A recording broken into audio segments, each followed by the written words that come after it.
बोल. नाणार आणि सांगवे परिसरामध्ये बॉक्सरचा प्रथम प्रस्तावित आहे.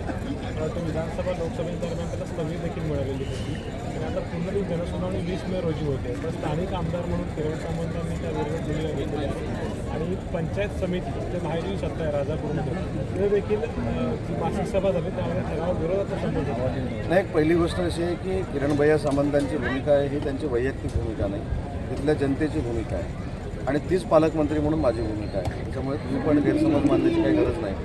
मुद्दा असा आहे की ज्यावेळी बॉक्साईडच्या संदर्भातला निर्णय मागच्या सरकारमध्ये झाला त्यावेळी देखील या जिल्ह्याचा मी पालकमंत्री होतो. त्यावेळी देखील माझी ही भूमिका होती की जर जनतेने स्वीकारलं तरच या ठिकाणी प्रोजेक्ट आणला पाहिजे आणि त्याच भावनेतनं पालकमंत्री या नात्यानं मी स्वतः त्याला स्थगिती दिलेली होती. माझा आणि आमदार किरणभैया सामंतांचं देखील आज बोलणं झालेलं आहे. त्यांची भूमिका ही जनतेची भूमिका आहे, जनतेनं त्याला विरोध केलेला आहे म्हणून मासिक सभेनं देखील एकमतानं त्याला विरोध केलेला आहे. त्याचा विचार सरकारला करावाच लागणार आहे. त्याच्यामुळे जनसुनावणी करत असताना सरकारची भूमिका ही जनतेच्या बाजूचीच आहे.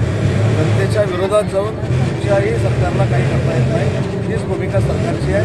आणि ज्या पद्धतीनं बॉक्साईडच्या विरोधामध्ये विरोध हा मागचे 2-2.5 वर्ष होतो आहे त्याच्यामध्ये पाऊल टाकत असताना पूर्ण विचारांती टाकू तिथल्या लोकांना जे अपेक्षित आहे तीच भूमिका किरण सामंतांची आणि तीच भूमिका पालकमंत्री उदय सामंतांची. 20 तारखेला जनसुनावणी होणार की उधळून लागणार?